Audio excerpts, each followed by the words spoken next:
Hello everyone, this is Dylan. I am just here to give you a little tiny look at the map that I've been working on for the past year and change. Started it last January, about midway through, after my previous map, which I did not really understand what I was doing, kind of fell apart at the seams towards the end of the project. I realized a little bit too late that I hadn't optimized it correctly, so it all went to shit very, very quickly. So this one's been built with that in mind, and it's quite a bit larger. I started with this little area here, and it's grown significantly all over this. I'll show you a few bits and pieces here and there, and then I'm sure at some point I'll probably upload a little walkthrough of the entire map. It's somewhat large. It's starting to get up there in compile size as well, especially considering I have some music embedded into it too. But it's definitely quite the undertaking, and it's not perfect. It's not super detailed. I'm not that great at Hammer yet. This is basically my first map, but I wanted to try something a little bit ambitious. Okay, so the main conceit of this map is, obviously the name is Places from Film, so these are mostly inspired by shots that I've taken of various places on film. Pretty straightforward premise. Obviously there's quite a few constructed areas here as well, but for the most part I was doing this based off of just random shots that I've taken. Especially in my line of work, I end up in quite a few weird little kind of backroomsy areas, so I've got quite a few pictures of those, including like this building, or this little bowling alley mid-century thing with this little step-down bit, and this stoplight, and these, I don't know, stairs and shit. Or the Macy's, I think it is, anchor store of the Oakland Mall. Nearby me, some great mid-century architecture going on. The back halls of the Warren Public Library from when I did a job for them. The back rooms of, like the literal back rooms going up to the freight elevator of an old person's community that I also did some work for. The hotel elevator kind of lobby for the Pan Pacific in Vancouver. Somewhat poor recreation of the ruins at Quincy Mine. This ancient abandoned commuter train platform. The far end of Northville Downs, a horse racing place that just recently had its last race run. So this will be long gone not too long from now, and this is probably the only Gary's Mod recreation of it. I'm fairly confident, because who the fuck else is doing that? This car wash from downtown Clawson. I think it's like Grand Prix Auto Wash or something like that. But you get the point for the most part. This is largely influenced by shots that I've taken in the past and just wanting to kind of recreate them. That was the point of my original map as well. It was kind of trying to meld together this kind of weird, abstract, free-flowing, sort of like moment-to-moment, photograph-to-photograph kind of thing. And in some cases I blend them together. Actually, in this map I've got a little tiny gallery. Let's see, right here. So there are a bunch of shots of all the various locations that sort of inspired all of the spaces here. So you've got like that bowling alley with the recessed seating, its staircase, and the traffic light. You've got these stairs to the Cranbrook Art Museum, which actually aren't too far from where we are currently. There's the Oakland Mall, anchor store. There's me. Oh, and of course, you can probably notice this jukebox over here in the corner.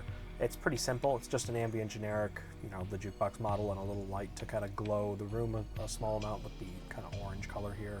And then there's this button, and of course it's just a toggleable button. You press it once, it starts playing a song. You press it again, it starts fading the song out. Pretty basic stuff. There's a whole bunch of songs across the entire map. Every time you see a jukebox, if you just hit E on it, it'll start playing some tunes. Mostly I just didn't want to have background music fade in too often. I think it only happens about 3 times total. One of them is completely environmental anyways, so it's not like you're not constantly having music in your ears or anything like that. Wanted to give people the option to get the vibe, more or less. And actually, as you can see, this one jukebox has 4 little songs. I figured this cool little chill-out lounge needed some funky tunes and shit, so I obliged. Now, earlier you might have noticed this big gray blob over here that just kind of is hanging out above this. This is sort of the area that I've constructed that isn't actually influenced by any sort of photography that I've done. This is just kind of having fun with some weird abstract you know, brutalist sort of structures and things like that. Very simple, minimalist kind of junk. It's essentially just kind of a I don't know, biggish non-Euclidean maze. You just kind of move around here. There's a lot of teleports, you know, sort of seamless sort of teleports both ways, so that you can go from like this copy of this room to this copy of this room. You know, you look here, this is just a dead-end hallway, and then in its twin, you look here and it's just a dead-end hallway. I do a lot of these where it's two kind of things set up here, the target and the actual teleporter itself, with an info landmark in the same relative place that the other target is in. So these two flip-flop between the two copies of the room, and that's pretty much how I get those seamless teleports to work correctly. It also makes sure that you're not accidentally continuously teleporting to and from the far and away copies of this room, because that looks really shitty. Now, these are connected over here by this staircase and this kind of weird wrapping sort of thing. I mostly wanted to play with, in this area, the idea of multiple spaces overlapping with each other, both in terms of like the non-Euclidean, you know, you take 5 right turns to go left or whatever kind of approach, but also just in terms of stacking it in the actual physical space. Like this here opens up on this area, which leads into this main concourse area, which if you go through this door, leads you back to here and back out to here. So these are all huge interconnected spaces, as well as being impossibly connected via teleports. And this concrete maze, as I call it, has quite a few teleports. This hallway in particular leads to, I believe, 4 or 5 different areas. They're all selected randomly via this logic case here, which fires an add output and sets the target on our teleport here. And that'll take you to one of 4 destinations, alpha, beta, gamma, and delta. So let me go show you those real quick. This is hallway delta. It connects over to this, which connects over to this, and teleports you down here, and then connects back to the exact same space to complete this ridiculous loop here. This over here is hallway alpha, leads to a kind of weird perspective trick sort of thing going on here. Light bulb that blows out when you get too close to it, forcing you to come back this way and get teleported. Mainly made it this way so that you can actually come in from the mid-century bowling alley into this impossible too many turns kind of scenario, which is accomplished via this teleport here. This trigger disables this teleport, allowing you to walk through it without getting teleported to the concourse on the wrong side. And then, of course, this trigger here reactivates the teleport. So when you come back through, you aren't allowed to pass back through this way.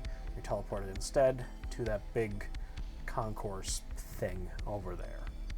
This is hallway beta, and it's one of the more complicated ones. It changes its shape via these big doors like these here. All of these allow these hallways to be revealed and hidden at various times, so I can like lock someone into an infinite loop here.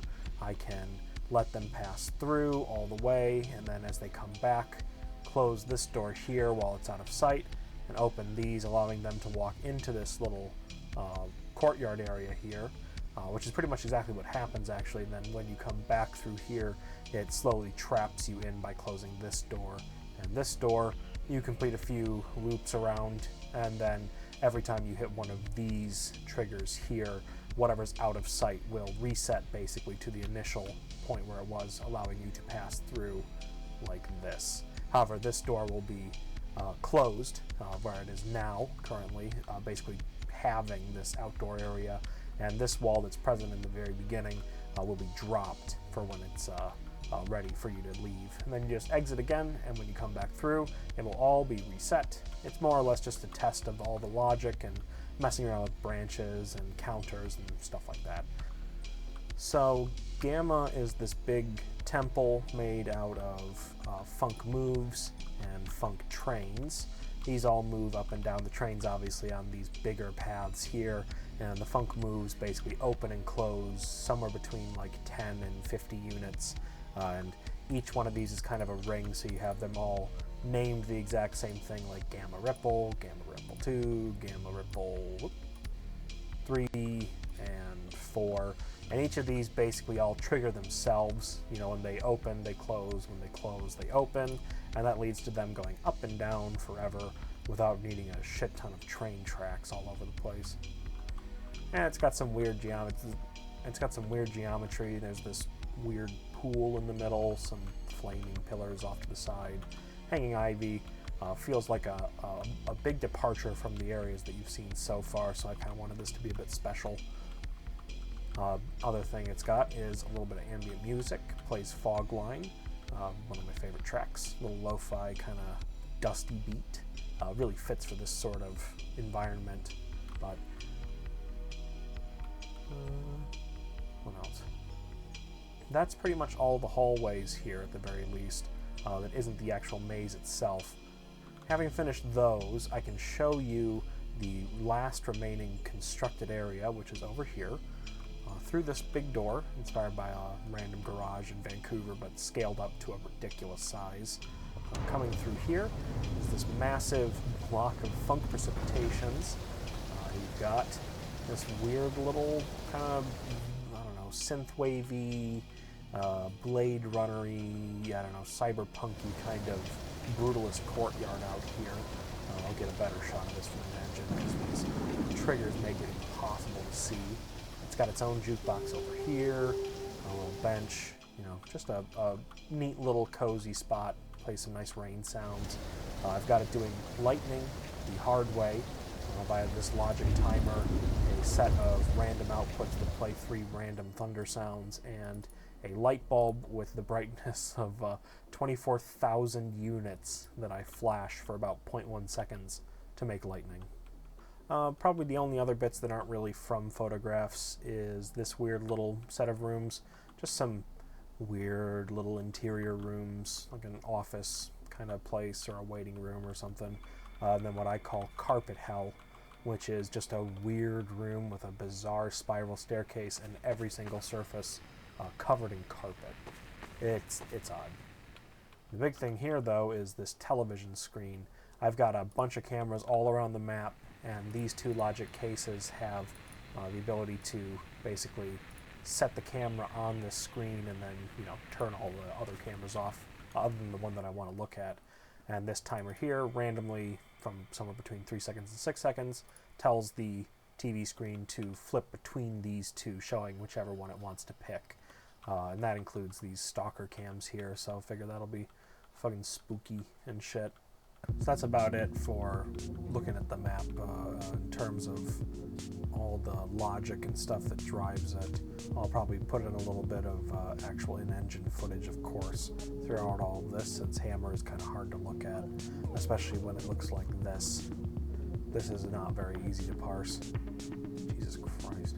So I should hopefully have a version of this up on the workshop eventually. I'm still not 100% certain how to actually upload to the workshop, but I'll figure that out later. However, so far it is within the file limits pretty decently, so I shouldn't have too much trouble.